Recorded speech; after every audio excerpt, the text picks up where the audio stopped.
Good morning, everybody. My dear students, today in this class, 9th standard, second language English, the supplementary reading, first chapter, the Arun Ashraf Ali.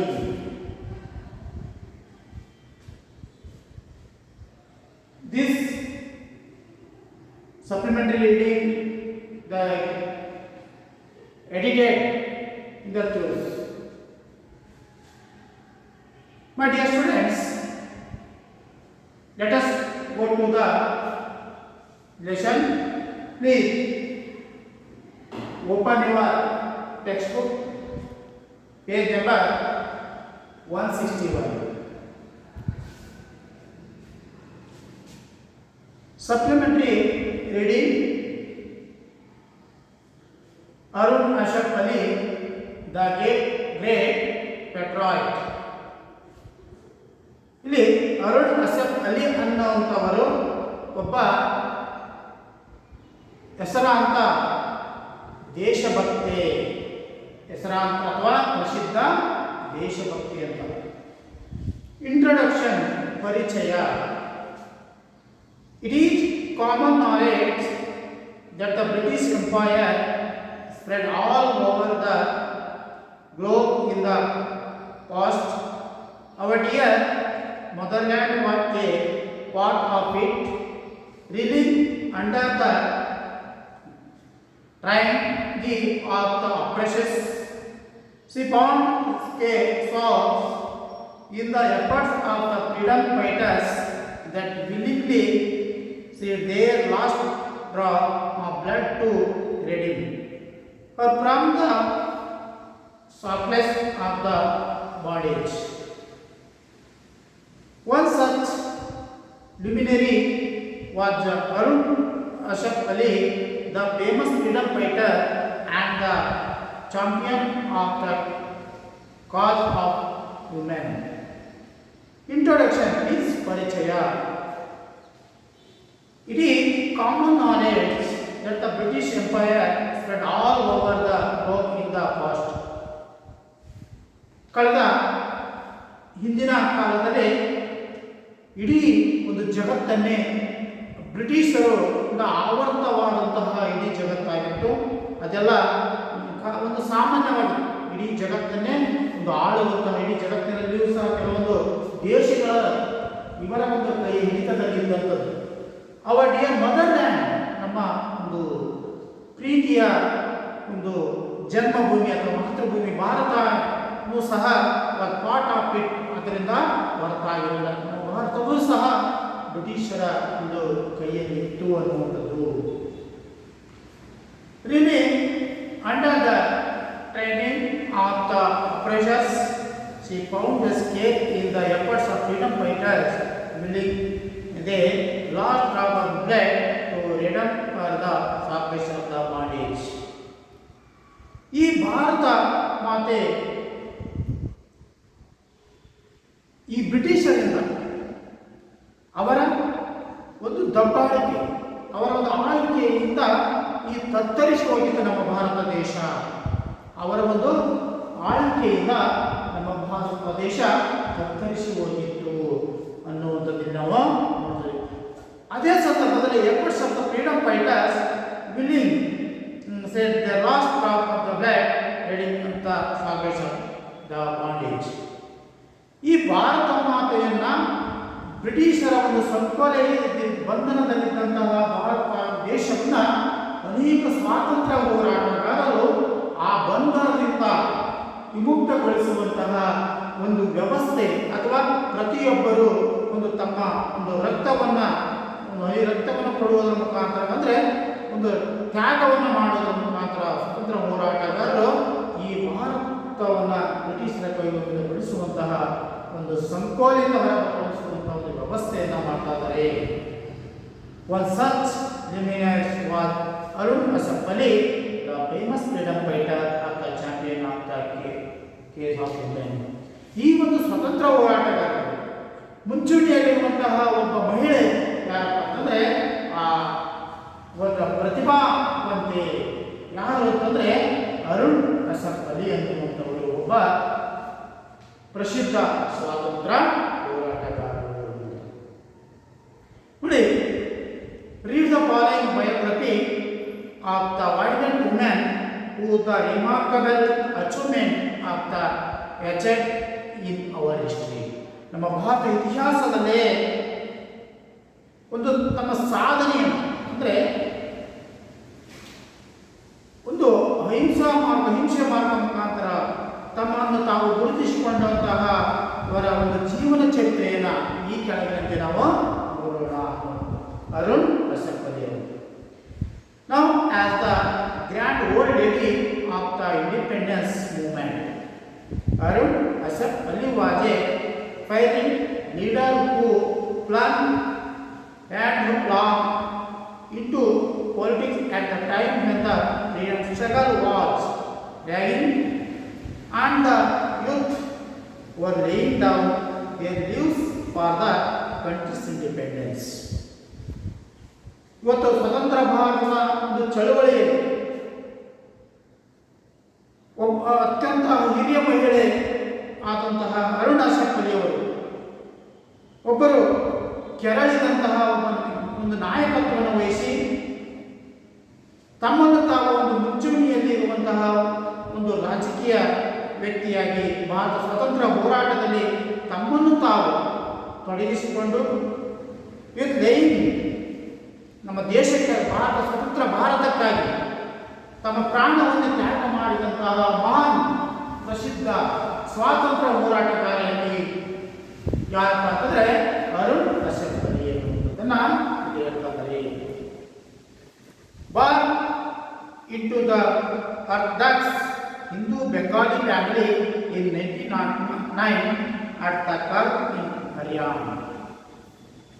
ಇವರ ಒಂದು ಜನ್ಮವನ್ನು ಇಲ್ಲಿ ಹೇಳಲಾಗ್ತದೆ. Born into the Orthodox Hindu Bengali family. ಇವರು ಹಿಂದೂ ಸಂಪ್ರದಾಯವಾದಿಯಾದಂತಹ ಒಂದು ಬೆಂಗಾಲಿ ಫ್ಯಾಮಿಲಿಯಲ್ಲಿ 1909ರಲ್ಲಿ ಹರಿಯಾಣದ ಕರ್ಕ್ ಅನ್ನುವಂತಹ ಸ್ಥಳದಲ್ಲಿ ಅವರು ಜನಿಸ್ತಾ ಇದ್ದಾರೆ. Arun broke the conventions at the age of 19. ಇವರು ತಮ್ಮ 19ನೇ ವಯಸ್ಸಿನಲ್ಲಿ ಆ ಬೆಂಗಾಲಿ ಸಂಪ್ರದಾಯವನ್ನು ಮುರಿಯುವಂತಹ ಕೆಲಸವನ್ನು ಮಾಡ್ತಾರೆ. ಯಾಕೆಂದರೆ 19 ಮ್ಯಾರಿ ಅಸಫ್ ಅಲಿ ತಮ್ಮ ಬೆಂಗಾಲಿ ಸಂಪ್ರದಾಯವನ್ನು ಬಂದು ತಮ್ಮ 19ನೇ ವಯಸ್ಸಿನಲ್ಲಿ ಅರುಣ್ ಅಸಫ್ ಅಲಿ ಅನ್ನುವಂತಹ ಒಬ್ಬ ಫ್ರೀಡಮ್ ಫೈಟರ್ಸ್ ಇವರು ಮದುವೆ ಆಗ್ತಾರೆ ನಮ್ಮ 19 ವರ್ಷದ ವಯಸ್ಸಿನಲ್ಲಿ. 19 ವರ್ಷದ ವಯಸ್ಸಿನ ವ್ಯಕ್ತಿ a permanent figure of the freedom struggle and 20 years a senior. ಇವಳು ಅರುಣ್ ಅನ್ನುವಂಥವಳು ಆ ಅಸಫ್ ಅಲಿ ಅನ್ನುವಂಥವರಿಗಿಂತ 20 ವರ್ಷ ಹಿರಿಯವಳು ಅನ್ನುವಂಥದ್ದು ನಾವಿಲ್ಲಿ ನೋಡಬೇಕು. ಅಂದರೆ 20 ವರ್ಷ ವಯಸ್ಸಿನ ಚಿಕ್ಕವರನ್ನ, ತನ್ನ ವಯಸ್ಸಿನ 20 ವರ್ಷ ಚಿಕ್ಕವರನ್ನ ಅರುಣ್ ಅವರು ಅಸಫ್ ಅಲಿ ಅವರನ್ನ ವಿವಾಹವಾಗ್ತಿದ್ದಾರೆ. Her marriage brought her face to face with the freedom struggle and social service with the pursuit the throughout her life. Her marriage brought her to face. ತಮ್ಮ ಮದುವೆ ಆದ ನಂತರ ಇವರಿಬ್ಬರು ಸ್ವಾತಂತ್ರ್ಯ ಹೋರಾಟದಲ್ಲಿ ಮತ್ತು ಸೋಷಿಯಲ್ ಸರ್ವಿಸ್ ಸಮಾಜ ಸೇವೆಯನ್ನು ಮಾಡುವಲ್ಲಿ ತಮ್ಮನ್ನು ತಾವು ಅದರ ಜೀವನದ ಉದ್ದಕ್ಕೂ ತಮ್ಮನ್ನು ತಾವು ತೊಡಗಿಸಿಕೊಳ್ತಾರೆ ಅನ್ನೋದರಲ್ಲಿ ಹೇಳಲಾಗ್ತದೆ. ನೋಡಿ, ಎಷ್ಟು ಅವರ ಗಂಡ ಹೆಂಡತಿ ತಮ್ಮ ಜೀವನವನ್ನೇ ಒಂದು ಸಮಾಜ ಸೇವೆಗಾಗಿ ದೇಶಕ್ಕೆ ಸ್ವತಂತ್ರ ತರುವಲ್ಲಿ ತಮ್ಮನ್ನು ತಾವು ಜೀವನವನ್ನೇ ಮುಡುಪಾಗಿರುವಂಥದ್ದನ್ನು ನಾವಿಲ್ಲಿ ಗಮನಿಸಬೇಕಾಗಿದೆ ವಿದ್ಯಾರ್ಥಿಗಳೇ. Next, Arun Ashraf Ali's first major political involvement was during the Salt Satyagraha when she addressed public meetings and led processions. ಈ Aruna Asaf Ali the first major, ಒಂದು ಪ್ರಮುಖವಾದಂತಹ ಪೊಲಿಟಿಕಲ್ ರಾಜಕೀಯ ರಾಜಕೀಯಕ್ಕೆ ಒಂದು ಭಾಗವಹಿಸಿದರೆ ಡ್ಯೂರಿಂಗ್ ದ ಸಾಲ್ಟ್ ಸತ್ಯಾಗ್ರಹ, ಉಪ್ಪಿನ ಸತ್ಯಾಗ್ರಹ.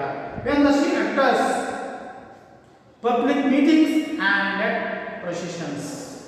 ಅಂದರೆ ಇವರು ಅರುಣ್ ಅಶಫ್ ಅಲಿ ಎನ್ನುವಂಥವರು ಸಾರ್ವಜನಿಕ ಸಭೆ ಹಾಗೂ ಕೆಲವೊಂದು ಮೆರವಣಿಗೆಗಳ ಮಾಡುವುದರ ಮುಖಾಂತರ, ಅಂದರೆ ಬ್ರಿಟಿಷರ ವಿರುದ್ಧ ದಂಗೆಯ ಮೆರವಣಿಗೆಗಳನ್ನು ಮಾಡುವುದರ ವಿರುದ್ಧ ಇವರು ತಮ್ಮನ್ನು ತಾವು ತೊಡಗಿಸಿಕೊಳ್ತಿದ್ದಾರೆ. ಆ ಸಂದರ್ಭದಲ್ಲಿ ಇವರು ಉಪ್ಪಿನ ಸತ್ಯಾಗ್ರಹವನ್ನು ಕೈಗೊಳ್ತಾರೆ ಅಂತಂದರೆ she was president in Delhi and on her refusal to the police security for good behavior was censored to 1 year imprisonment. ಈ ಒಂದು ಚಳವಳಿಯಲ್ಲಿ ಶಿವಾ ಕೃಷಿಡೆ ಅದರಲ್ಲೂ ಸಹ ಈ ಅರುಣ್ ಅಶಫ್ ಅಲಿ ಅವರು ಸಹ ಭಾಗವಹಿಸಿದ್ದಾರೆ. ಆ ಭಾಗವಹಿಸುವ ಸಂದರ್ಭದಲ್ಲಿ ಈ ಒಂದು ಮೆರವಣಿಗೆ ಮತ್ತು ಅನೇಕ ಮಹಾಸಭೆಗಳನ್ನು ಭಾಗವಹಿಸಿ ಬ್ರಿಟಿಷರ ವಿರುದ್ಧ ದಂಗೆ ಎತ್ತಿದ್ದ ಸಂದರ್ಭದಲ್ಲಿ ಅವರನ್ನು ಈ ಡೆಲ್ಲಿ ಒಂದು ಕೋರ್ಟ್ ಏನು ಮಾಡುತ್ತೆ ಅಂತಂದರೆ ಅವರನ್ನು ವಿಚಾರಿಸುತ್ತದೆ ಎನ್ನುವಂಥದ್ದು. ಈ ಡೆಲ್ಲಿ ಕೋರ್ಟ್ ಪ್ರೊಸೀಡೆಡ್ ಮೀನ್ಸ್ ವಿಚಾರಣೆ. Delhi on the refusal of the police security for good behaviour. ಅವರ ಒಳ್ಳೆಯ ನಡತೆ ಇದ್ದರೂ ಸಹ ಅವಳನ್ನು ಒಂದು ಭದ್ರತೆಯನ್ನು ಕೊಡದೆ ಅವಳನ್ನು ಏನು ಮಾಡ್ತಾರೆ ಅಂತಂದರೆ the 1 year sentence to 1 year imprisonment, ಅವರ ಜೈಲಲ್ಲೇ ಬಂಧಿಸಲಾಗ್ತದೆ. 1 ವರ್ಷ ಅವರಿಗೆ ಜೈಲು ಶಿಕ್ಷೆ ನೀಡಲಾಗ್ತದೆ. ಫ್ಯೂ ಮಂತ್ಸ್ ಲೇಟರ್, ಕೆಲವು ತಿಂಗಳುಗಳ ನಂತರ, when the most political prisoners were being released, she was not released until a public agitation in the launch in her supported. ಇವಳು ಆ ಬಂಧನದಲ್ಲಿದ್ದಂತಹ ಸಂದರ್ಭದಲ್ಲಿ ಅನ್ಯ ಕೈದಿಗಳಿಗೂ ಸಹ ಮೋಟಿವೇಶನ್ ಮಾಡೋದರ ಮುಖಾಂತರ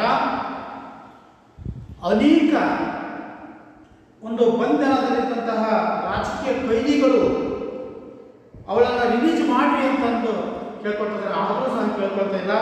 ಮತ್ತೆ ಅವಳ ವಿರುದ್ಧ ಒಂದು ಅನೇಕ ಸ್ಟ್ರೈಕ್ಗಳನ್ನು ಸಹ, ಅಂದರೆ ಅವಳನ್ನು ಬಿಡುಗಡೆಗೊಳಿಸಬೇಕು ಅಂತ ಸ್ಟ್ರೈಕ್ ಮಾಡ್ತಾರೆ. ಆದರೆ ಅವಳನ್ನು ರಿಲೀಸ್ ಮಾಡೋದಿಲ್ಲ ಅನ್ನೋದನ್ನು ನಾವಿಲ್ಲಿ ನೋಡ್ತಾ ಇದ್ದೀವಿ.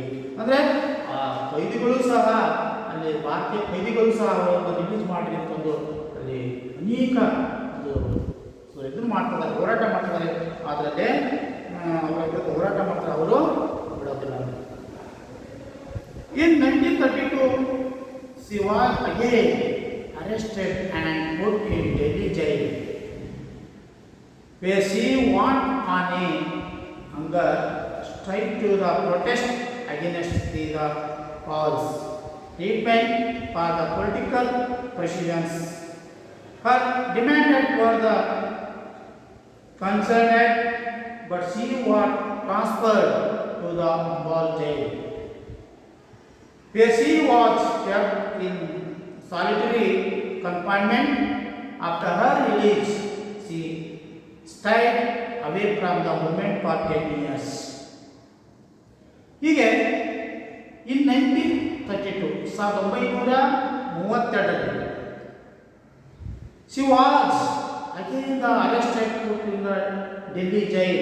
ಇವಳು ಪುನಃ ಮತ್ತೆ ಬಿಡುಗಡೆಯಾಗಿ ಮತ್ತೆ ಪುನಃ ಅವಳನ್ನು 1932ರಲ್ಲಿ ಅವಳನ್ನು ಪುನಃ ಮತ್ತೆ ಅರೆಸ್ಟ್ ಮಾಡಲಾಗ್ತದೆ. ಅಗೇನ್ ಪುನಃ arrest put in Delhi jail, where she went on a hunger strike.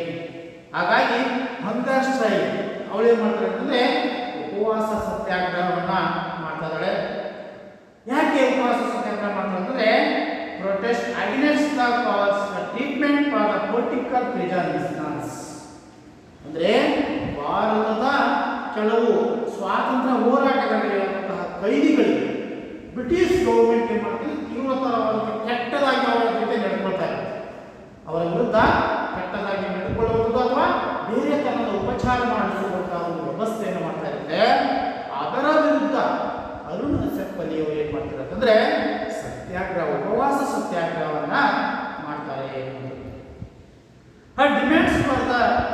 considered,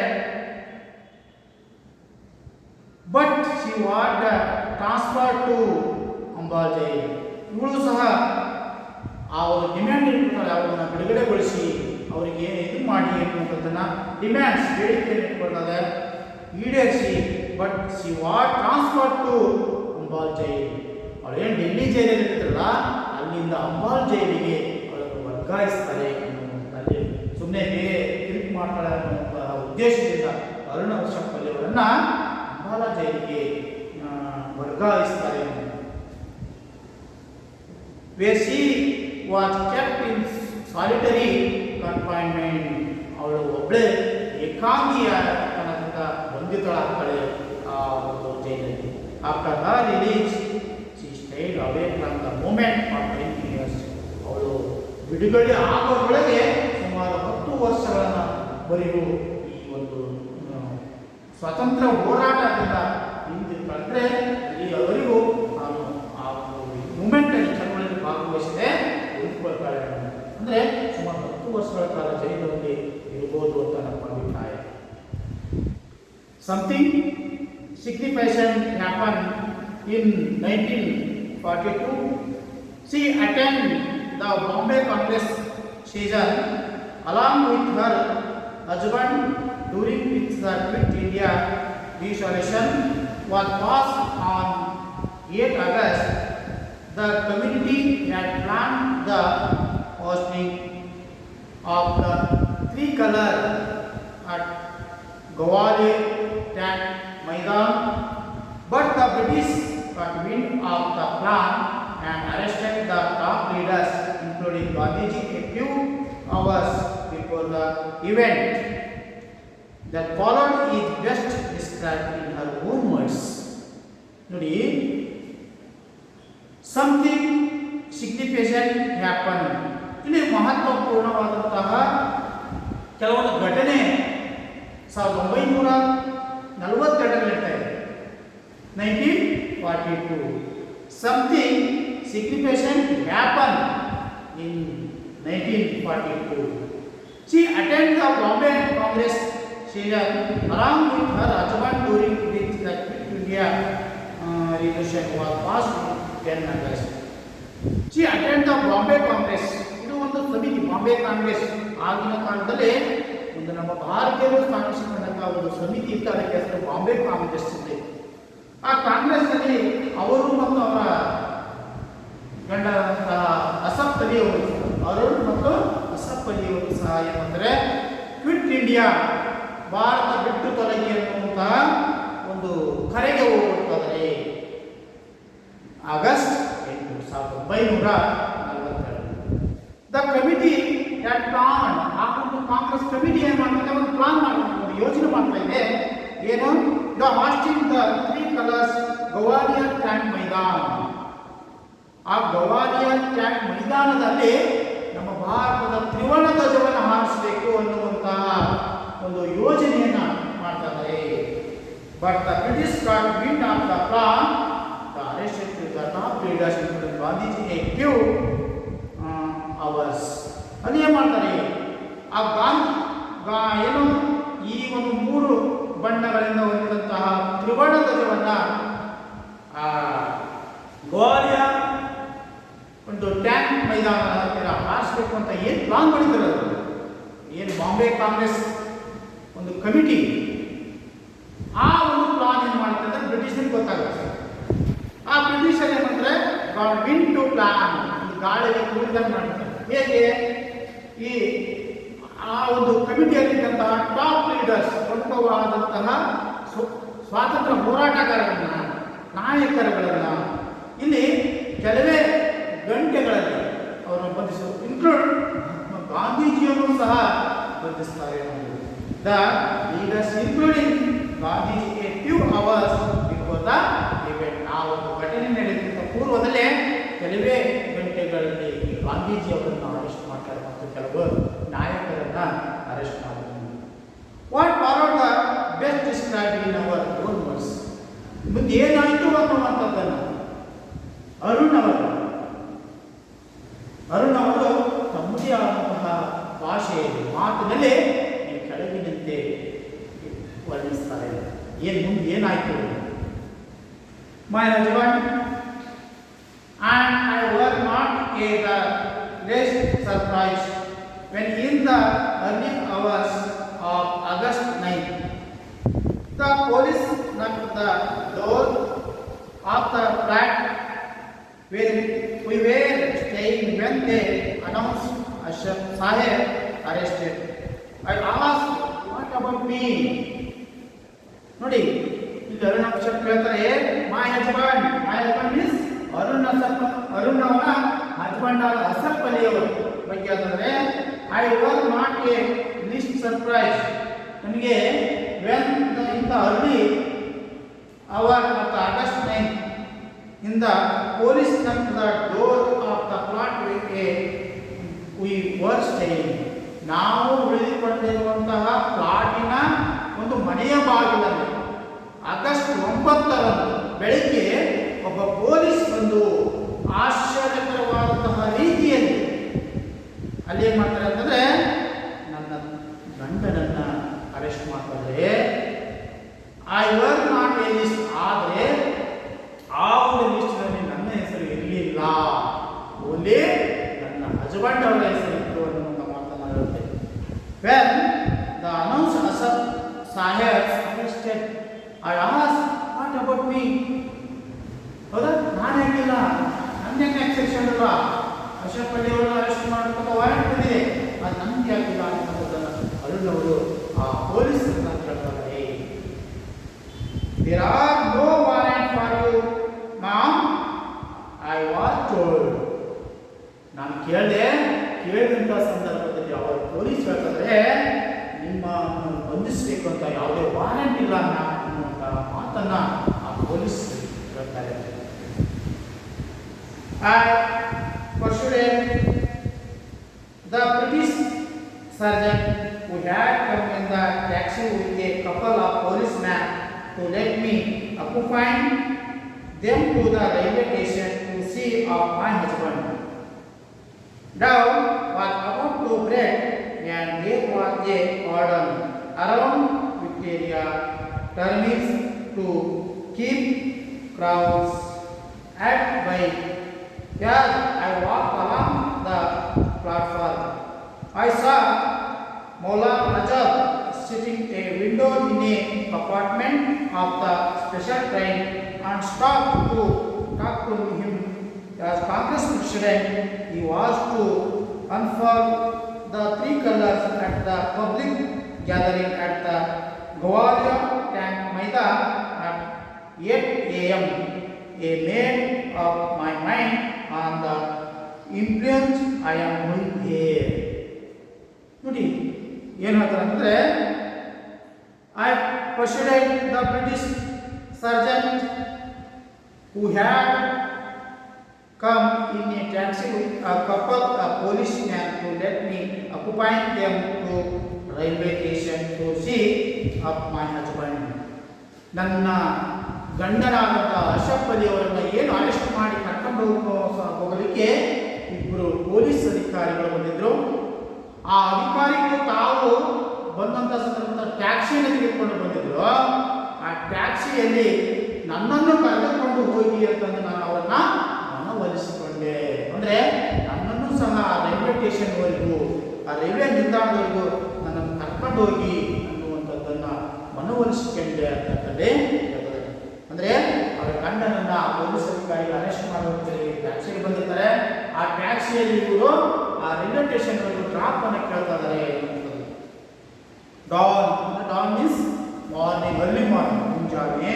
was about to break and there was a cordon around the Victoria terms of keep covers in by. ಅಲ್ಲಿ ಆ Victoria terms ಅನ್ನೋದು ಒಂದು ದೊಡ್ಡದಾದಂಥ ಬಂದಿಕಾಣ.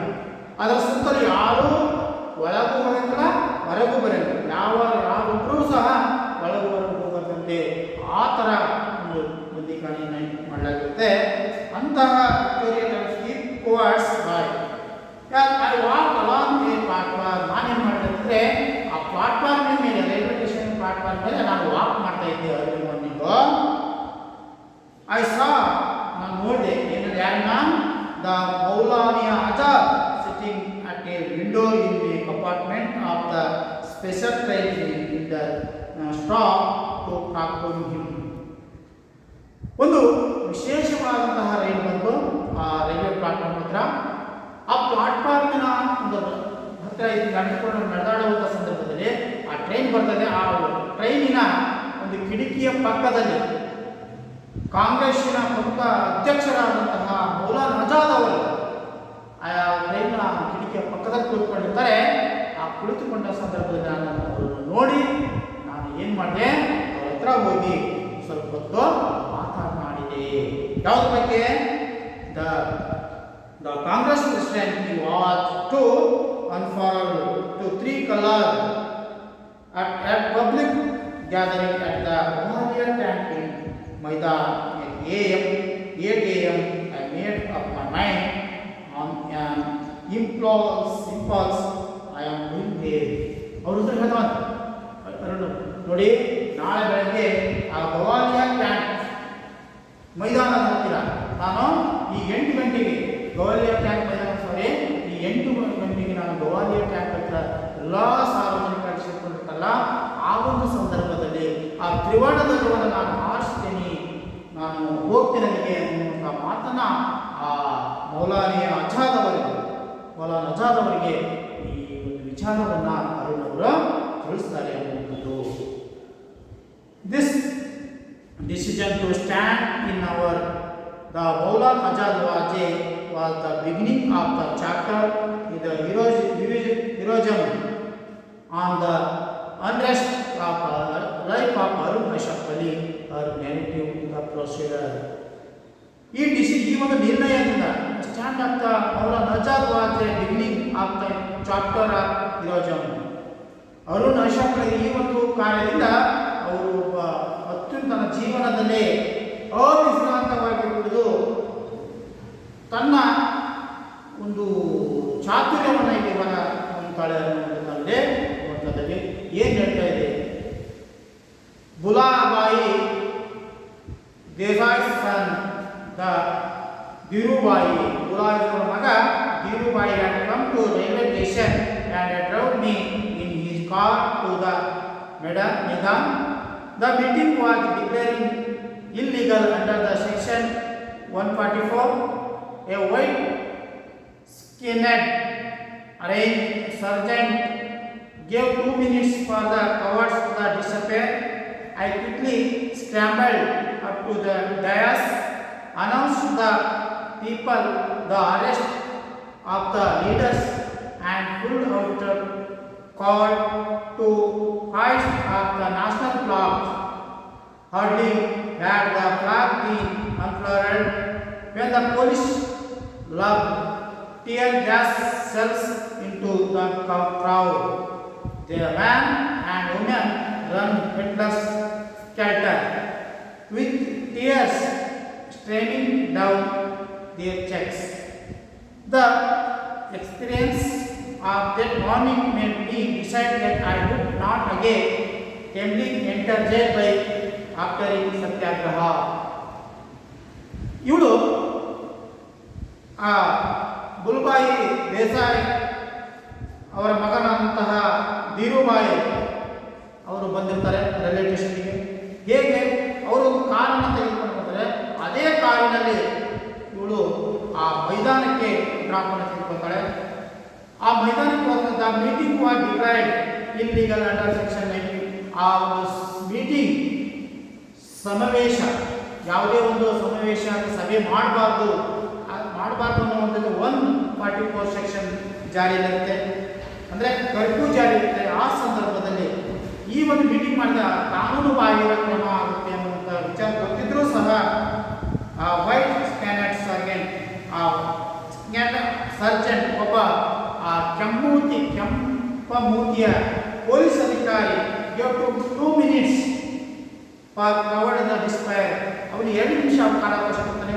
2 ನಿಮಿಷದಲ್ಲಿ ಯಾರೂ ಇರಬಾರ್ದು, ಎಲ್ಲ ಹೊರಗೆ ಹೋಗಿ ಎಲ್ಲರೂ ಹೆದರಿ ಅಂತ ಹೇಳ್ತಾನೆ. I quickly standard as the days announce the people of the arrest the leaders. ಅವಾಗ ನಾನು ಏನು ಮಾಡ್ತಾನೆ, 2 ನಿಮಿಷಗಳಲ್ಲಿ ಆ ಒಂದು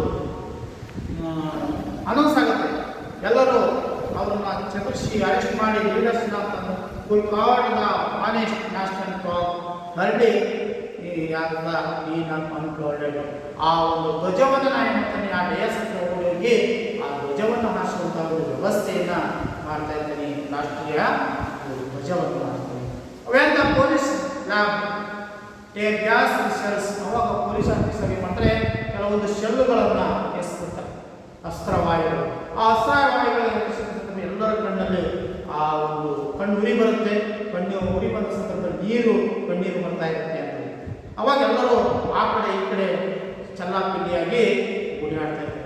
ಅವಾಗ ಈ ಅರುಣಾಚಲಪತಿಯವರ ಏನೇ ಕಾರಣಕ್ಕೂ ನಾವು ಮತ್ತೆ ಅವ್ರ ಕೈಗೆ ಸಿಗಬಾರ್ದು ಅಂತಂದು ಅವಳು ಆ ಕಡೆ ಈ ಕಡೆ ಓಡಿ ಹೋಗ್ತಾರೆ ಅನ್ನೋದು.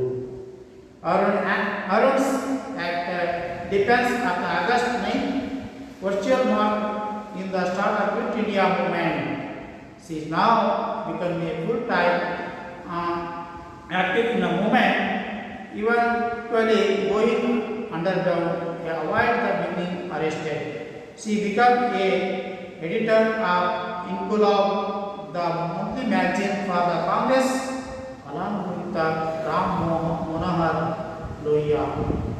Arunachal defense the ಆಗಸ್ಟ್ 9ರಲ್ಲಿ ಆಕ್ಚುಲಿ ಮಾರ್ಕ್ ಇವರು ಗುರುತಿಸ್ಕೊಳ್ತಾರೆ ಸ್ಟಾರ್ಟ್ ಕ್ವಿಟ್ ಇಂಡಿಯಾ ಮೂವ್ಮೆಂಟ್. ಭಾರತ ಬಿಟ್ಟು ತೊಲಗಿ ಚಳವಳಿಯಲ್ಲಿ ತಮ್ಮನ್ನು ತಾವು ಪೂರ್ಣ ಅವಧಿಯಾಗಿ ಪ್ರತಿಯೊಂದು ಆ ಚಳವಳಿಯಲ್ಲಿ ತಾವು ಭಾಗವಹಿಸ್ತಾ ಇದ್ದಾರೆ. ಸುಮ್ಮನೆ ಹೋಗೋದು ಬರೋದಲ್ಲ, ಆ ಒಂದು ಚಳವಳಿ ತಮ್ಮನ್ನು ತಾವು ಪೂರ್ಣ ಅವಧಿಯಾಗಿ ಕಾರ್ಯ ಮಗ್ನರಾಗ್ತಾರೆ ಅನ್ನೋದು. ಇವೆಂಟ್ಲಿ ಗೋಯಿಂಗ್ ಅಂಡರ್ಗ್ರೌಂಡ್, ಇವರು ಭೂಗತರಾಗಿ ಅಂದರೆ ಅವರಿಗೆ ಕಾಣಿಸ್ಕೊಳ್ಳದೆ ತಮ್ಮನ್ನು ತಾವು ಆ ಒಂದು ಭಾರತ ಬಿಟ್ಟು ತೊಲಗಿ ಚಳವಳಿಯಲ್ಲಿ ಭಾಗವಹಿಸ್ತಾರೆ.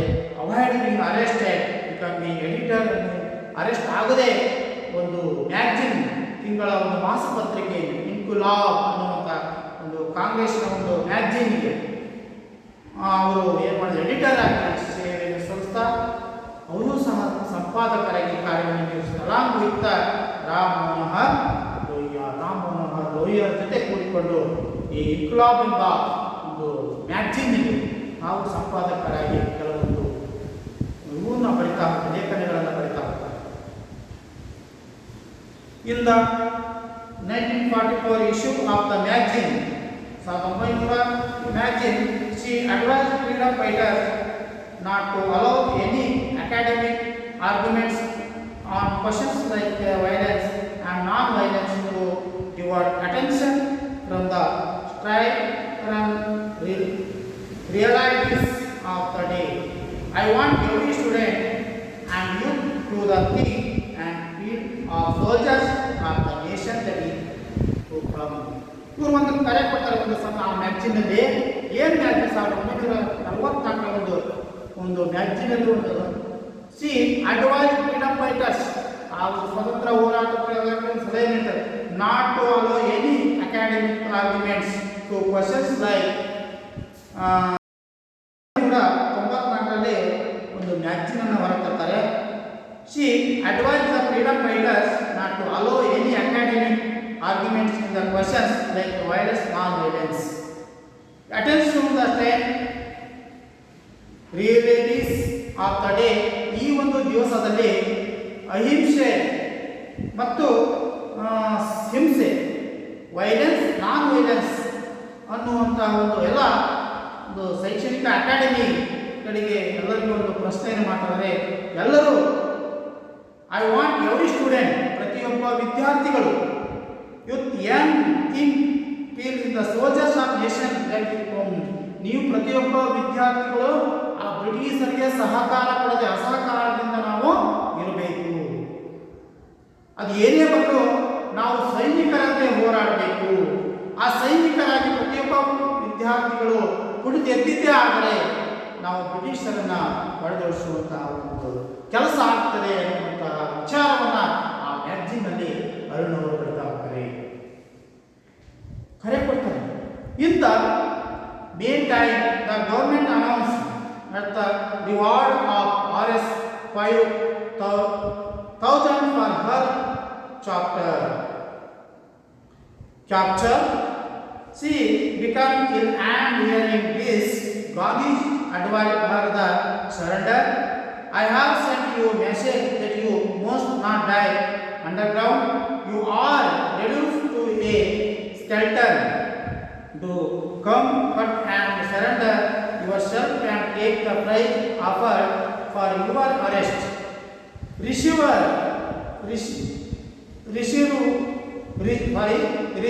the prize money of the great Indian case. ಇಲ್ಲಿ ಇಂದ ಆ ಒಂದು ಸಂದರ್ಭದಲ್ಲಿ ದ ಗೌರ್ಮೆಂಟ್ ಆ ಒಂದು ಸಂದರ್ಭದಲ್ಲಿ ಮತ್ತೆ ಇವರನ್ನ ಅರೆಸ್ಟ್ ಮಾಡ್ತಾ ಒಂದು ವ್ಯವಸ್ಥೆ ಆಗ್ತದೆ. ಆ ಒಂದು ಹೇಳಿಕೆಗಳು ಕೊಟ್ಟಾಗ ಅಂದರೆ ಬ್ರಿಟಿಷರ ವಿರುದ್ಧ ಒಂದು ಪ್ರಚೋದನಕಾರಿ ಹೇಳಿಕೆಗಳನ್ನು ಕೊಟ್ಟಂಥ ಸಂದರ್ಭದಲ್ಲಿ ಬ್ರಿಟಿಷ್ ಗೌರ್ಮೆಂಟ್ ಏನು ಮಾಡ್ತಾ ಅದನ್ನು ಅರೆಸ್ಟ್ ಮಾಡಬೇಕಂತಹ ಒಂದು ವಾರೆಂಟ್ ನೋಡಿಸ್ತದೆ. ಅವಾಗ ಇವರು ಏನಾಗ್ತಾರೆ ಅಂದರೆ ಭೂಗತರಾಗ್ತಾರೆ, ಅಂದರೆ ಕಣ್ಮರೆ ಆಗ್ತಾರೆ. In the main time government announce ಅವಾಗ ಏನು ಮಾಡ್ತಾರೆ ಅನೌನ್ಸ್ ಆ ಬ್ರಿಟಿಷ್ ಸರ್ಕಾರ ಏನುತ್ತೆ ಒಂದು ಪ್ರಕಟಿಸ್ತದೆ ಇದೆ ರಿವಾರ್ಡ್ 5,000 ಅವರನ್ನು ಯಾರಾದರೂ ಕ್ಯಾಪ್ಚರ್ ಹಿಡಿದುಕೊಟ್ಟವಳಿಗೆ ಅರುಣ ಅಸಫ್ ಅಲಿ ಅವರನ್ನು ಯಾರು ಹಿಡಿದುಕೊಡ್ತಾರೆ ಅವರಿಗೆ ಬ್ರಿಟಿಷ್ ಗೌರ್ಮೆಂಟ್ 5,000 ರೂಪಾಯಿಗಳನ್ನು ಬಹುಮಾನ ಕೊಡಲಾಗುವುದು ಅಂತ ಹೇಳ್ತಾರೆ. ಸಿ ಬಿಕಮ್ ಎ ಇಲ್ ಆ ಸಂದರ್ಭದಲ್ಲಿ ಅವರಿಗೆ ಕಾಯಿಲೆಗೆ ಒಳಗಿರ್ತಾಳೆ. Hearing hears the Gandhiji advise not to surrender. ಗಾಂಧೀಜಿಯು ಸಹ ಆ ಸಂದರ್ಭದಲ್ಲಿ ಅಡ್ವೈಸ್ ಮಾಡಿ ಸಲಹೆ ಕೊಡ್ತಾರೆ, ನೀನು ಸರೆಂಡರ್ ಆಗು. I have sent you message that you won't be the underground. ನೀನು ಭೂಗತಳಾಗಿ ಇರುವುದು ಬೇಡ, ನೀನು ಸರೆಂಡರ್ ಆಗು. You risk to a skeleton. ಅಕಸ್ಮಾತ್ ನೀವು ಭೂಗತನಾಗಿ ಅಲ್ಲೇ ನೀನು ಬರೀ ನಿನ್ನ ಅಸ್ಥಿ ಪಂಜರದಂತೆ ಆಗ್ತೀಯ ಹೊರತು ನೀನು ಒಂದು ಹೋರಾಟ ಮುಂಚೂಣಿಯಲ್ಲಿ ಕಾಣಿಸ್ಕೊಳ್ಳೋಕ್ಕೆ ಸಾಧ್ಯ ಇಲ್ಲ ಅನ್ನೋ ಮಾತನ್ನು ಕಿವಿ ಮಾತಾಡ್ತಾರೆ. To come out the surrender you must take the price. ನೀನು ಬಂದು ಸರೆಂಡರ್ ಆಗಿ ಅವ್ರು ಕೊಟ್ಟಂತಹ ಹಣವನ್ನು ನೀನೇ ತೆಗೆದುಕೊಂಡು ಇದನ್ನೇನು ಮಾಡೋದಂದರೆ ಈ ಒಂದು ಮಹಾನ್ ಭಾರತಕ್ಕೆ ಅಥವಾ ಒಂದು ಇದನ್ನೇ ಮೀಸಲಿರು ಹಣವನ್ನು ಅನ್ನುವಂಥದ್ದನ್ನು ಹೇಳ್ತಾರೆ Gandhiji. However, Arun surrendered only when the warrants for her arrest were cancelled on 26 January 1946. ಅಂದರೆ 26 ಜನವರಿ 1946ರಲ್ಲಿ ಅರುಣ್ ಅಶೋಕ್ ಅವರನ್ನ ಸೆರೆ ಹಿಡಿಬೇಕಂತ ವಾರೆಂಟ್ ಕ್ಯಾನ್ಸಲ್ ಆಗ್ತದೆ. ಅವಾಗ ಅವರು ಹೊರಗಡೆ ಬರ್ತಾರೆ. After India attendance independence Bharat ಸ್ವತಂತ್ರವಾದ ಮೇಲೆ Arun Ashok Parikar the social work can help to the establishment of National Freedom Federation India Women in 1954. Bharat ಸ್ವತಂತ್ರವಾದ ಮೇಲೆ ಅರುಣ್ ಅಶೋಕ್ ಅವರು ಸಾಮಾಜಿಕ ಕಾರ್ಯದಲ್ಲಿ ತಮ್ಮನ್ನು ತಾವು ತೊಡಗಿಸಿಕೊಳ್ಳಲಿಕ್ಕೆ ಒಂದು ಎಸ್ಟಾಬ್ಲಿಷ್ ಒಂದು ಹೊರಸುತ್ತಾರೆ. ರಾಷ್ಟ್ರೀಯ ಒಂದು ಫೆಡರೇಷನ್ ಆಫ್ ಇಂಡಿಯಾ ಮಹಿಳೆಯರ ಒಂದು ಇದು 1954 national federation of India women ಅನ್ನುವಂಥ ಸಂಘಟನೆಯನ್ನು ಲಾಂಚ್ ಮಾಡ್ತಾರೆ. ಇನ್ 1992 she was awarded in Nehru Award in National Understanding. ಅಂತಾರಾಷ್ಟ್ರೀಯ ತಿಳುವಳಿಕೆಗೆ 1992ರಲ್ಲಿ ಒಂದು ನೆಹರು ಒಂದು ಅವಾರ್ಡ್ ಸಹ ಪಡ್ಕೊಳ್ತಾಳೆ. She Britain her last July 1996 1996 July ತಿಂಗಳಲ್ಲಿ ಇವರು ಪಂಚಮಸ್ತ್ರಳಿದ್ದಾಳೆ. The country honour with the highest civilian award Bharat Ratna post ಆನ್ಸ್ಟಿ. ನಂತರ ಭಾರತ ಅತ್ಯುನ್ನತವಾದಂಥ ನಾಗರಿಕ ಪ್ರಶಸ್ತಿಯನ್ನು ಈ ಅರುಣ್ ಅಶೋಕ್ ಮರಣೋತ್ತರ ನಂತರ ಭಾರತ ರತ್ನ ಅನ್ನುವಂಥ ಪ್ರಶಸ್ತಿಯನ್ನು ನೀಡಿ ಗೌರವಿಸಲಾಗ್ತದೆ ಅನ್ನೋದು. Dear students, Arun Ashok Pali, this supplementary reading chapter is completed. Okay, bye.